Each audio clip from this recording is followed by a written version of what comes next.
Welcome to TVBS Meeting Room, where we tackle global issues with a view from Taiwan. I'm your host, Wenchi Yu. Today we're so pleased to have William Pak, who's the CEO of Esprit. Welcome, William. Thank you. Good to be here. So, William, you joined Esprit about a year ago and got promoted quickly to become the CEO just earlier this year, obviously as an effort for the company to revamp the brand. I still remember when Esprit was the brand many years ago. It was very popular among the middle class especially. And so what happened? Over the last 10 years, the stock price hasn't been doing well, and what is your new solution to bring the company back? Well, Esprit is actually a very old company. It's from 1968, so it's approaching 54 years old. But it started in California, spread to Hong Kong and Europe. And over the decades... it's global by nature. It was always global from the very beginning by nature. However, the company itself was not operating globally, meaning it was operating in different regions separately. So this is when Esprit was most famous in the world. In the 80s and 90s, it was a very household name. But when it came towards the end of 2000, around 2007, which was the peak of what you mentioned, the stock price and the availability. It was valued at $20 billion at one point. Correct, yes. Yeah, so that was 2007, and then the financial crisis of 2008 happened. So a lot of retailers have a similar issue at that time, and spending patterns change, consumer behaviors change. But Esprit had difficulties back then.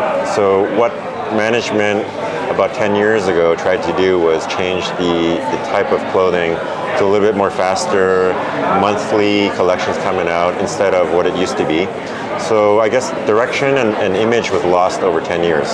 So when I came on board, what we did first was try to figure out what went wrong, because we see a 10 to 15 year decline in the company. And what really was wrong is there's no cross-departmental collaboration. And there's no That tends outreach. to be a problem of many organizations. Yes. That's trying to run a global business. Yeah. Exactly. So instead of trying to go horizontally, everyone's working in silos. Yeah. So then it's not very efficient. But with a global corporation and with the internet these days, you got to really have connection across the world. So how are we trying to achieve this? We are now announcing that we are spreading our corporate brain to multiple cities. So Hong Kong remains the global headquarters, but New York City, London, Amsterdam will be our triple hub for creatives and other industries, including innovation. Right. So this is something very interesting for us. So it sounds like you're trying to build a more global culture for the organization so it can actually sell to more markets. However, I would say in a more fragmented world, especially right now, we're seeing a lot more risks, right? That is not conducive to globalization, let's just put it this way. Whether it's capital flow or financials, there are a lot of potential risks. So how do you manage those risks? Yes, so as opposed to a lot of retailers where global headquarters is one place, by having our multi-hub strategy, we're able to access different talent pools in different regions, whether it's New York or London, Amsterdam, Hong Kong. It has its own benefits. So what we have is a key city strategy. So instead of just opening stores everywhere for customers to come to, we are opening our offices in these key locations so that we have access to each talent pool, whether it's from design or production or supply side. So this is some benefit that we have.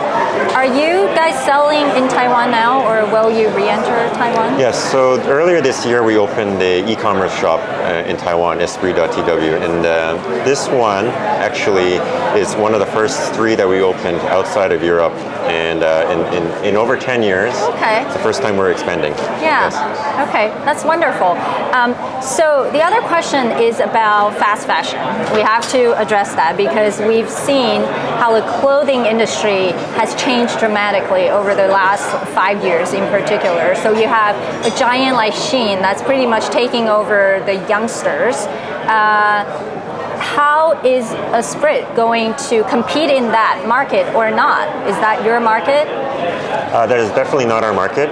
I mentioned about 10 years ago, the management tried to have faster production cycle, faster Trying collections. to be a fast fashion company. I believe so, yeah. but Esprit at the core is not. So what we did was went back into the archives. It's a very old vault of all of what made Esprit what it is today in the very beginning.